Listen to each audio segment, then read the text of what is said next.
नमस्कार, मी सुनीताच किचन रेसिपीमध्ये तुमचं मनापासून स्वागत. तर आज आपण बनवणार आहोत खारी शंकरपाळी. खारी शंकरपाळी कसं होतं की मुलं डब्यासाठी नेतात आणि खायला पण खूप छान लागते. त्याचबरोबर आपण चहाबरोबर पण ती खाऊ शकतो. आणि हे बघा, खूप छान अशा खारी शंकरपाळ्या झालेल्या आहेत, एकदम कुरकुरीत अशा झालेल्या आहेत आणि मुलांना पण डब्याला खूप आवडतात आणि लहानापासून मोठ्यांपर्यंत सगळ्यांना ह्या खारी शंकरपाळ्या आवडतात. मी या ठिकाणी मोठा बाउल गव्हाचं पीठ घेतलंय.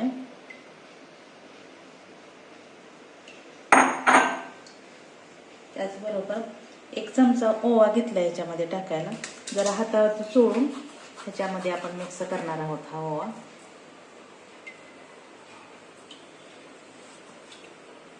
त्यानंतर हिंग घेतलंय अर्धा चमचा. त्याच्यामध्ये मीठ घालणार आहे चवीनुसार. आणि तेलाचं मोहन करून घेतलंय, तीच याच्यामध्ये ओतणार आहे. एक साधारणपणे 3 मोठे चमचे तेल घेतलंय मी. हे आपण व्यवस्थित सगळ्या पिठाला तेल लावून घेऊया.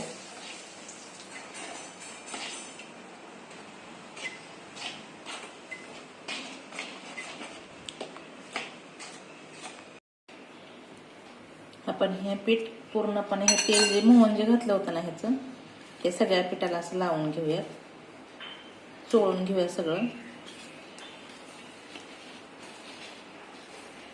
त्यामुळे ही शंकरपाळी जी आहे एकदम खुसखुशीत अशी होती, अजिबात वाताड वगैरे होत नाही आणि लूज पण पडत नाही. आता याच्यामध्ये थोडं थोडं पाणी करून ओतून आपण पीठ मळून असं घेणार आहे. म्हणजे आपण जसं चपातीचं पीठ मळतो का नाही, तसंच पण थोडंसं घट्ट असं मळणार आहोत.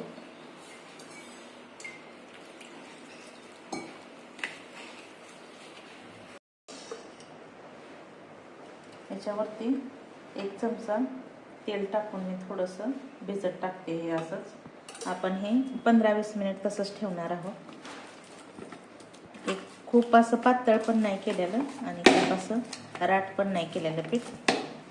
हे अशा पद्धतीने जर 15-20 मिनिट जर आपण हे ठेवलं ना झाकून, तर याच्यापेक्षाही लूज पडतं हे पीठ आणि आपल्याला व्यवस्थित करता येतं आणि आपल्या शंकरपाळ्या पण खूप छान होतात. आपण हे पीठ आता झाकून ठेवूया 15-20 मिनिट. आपण पीठ बघूयात भिजलंय कसं ते.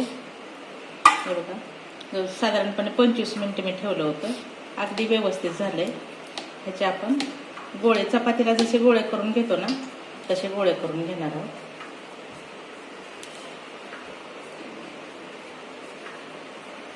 या पद्धतीने. आणि चपाती जशी लाटतो त्याच पद्धतीने आपण ह्याला पीठ वगैरे लावायची काही गरज नाही.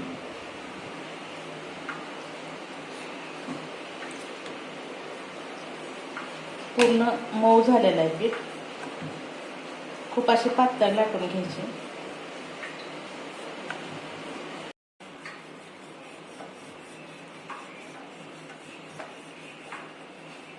हे बघा, अशा पद्धतीने एकदम पातळशी अशी लाटून घेतली.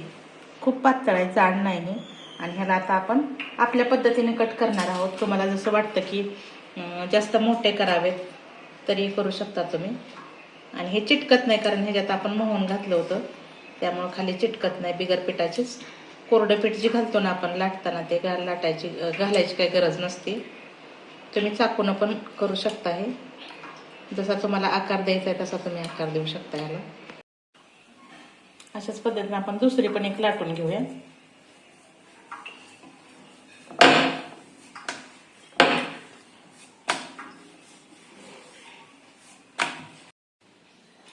आपण ही पण कट करून घेऊयात. आपण पहिल्या ह्याचं थोडंसं बारीक केलं तर ह्याचं थोडंसं मोठं काप करूयात.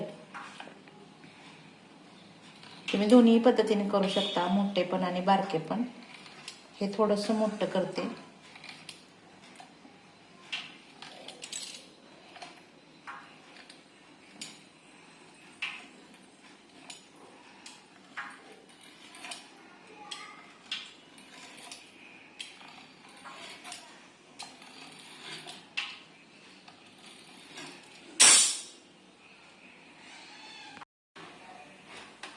आपलं तेल गरम झालंय का बघूया आता आपण. थोडंसं टाकून बघूया. अगदी छान गरम झालंय. गॅस कमी करते मी, कारण काय होतं हे गव्हाचे आहेत त्यामुळं लगेचच काळपट होतात ह्याच्या, त्यामुळे काळपट होऊ द्यायच्या नाही.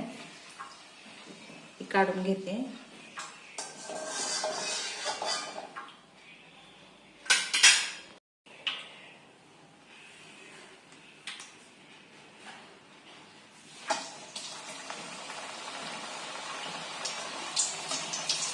सतत त्याला हलवत राहायचं, कारण काय होतं खालनं करपतात, त्यामुळे सतत हलवत राहायचं त्याला.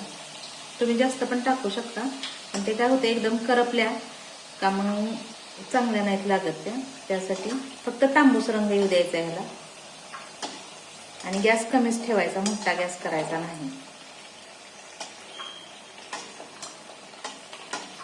हे बघा पूर्ण भाजल्यात. ह्या मोठ्या कापल्यात ना, मी त्या तुम्हाला भाजून दाखवलं.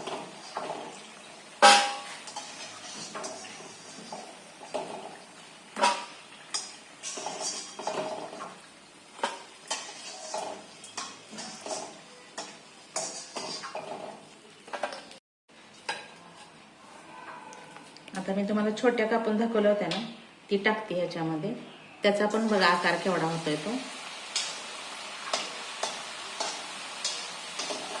गॅस अजिबात वाढवायचा नाही, कमी गॅसवरतीच करायचं.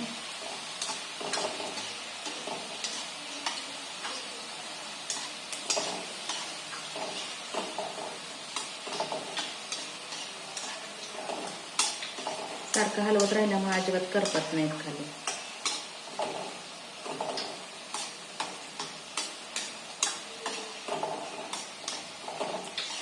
बघा खूप छान कलर आला ह्याला.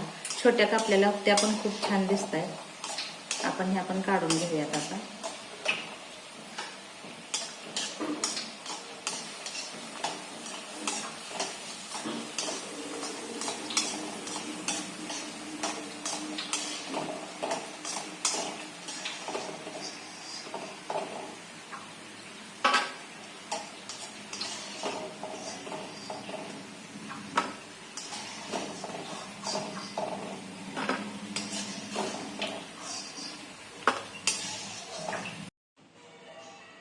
हे बघा एका बाउलच्या पिठामध्ये एवढ्या शंकरपाळ्या झाल्यात.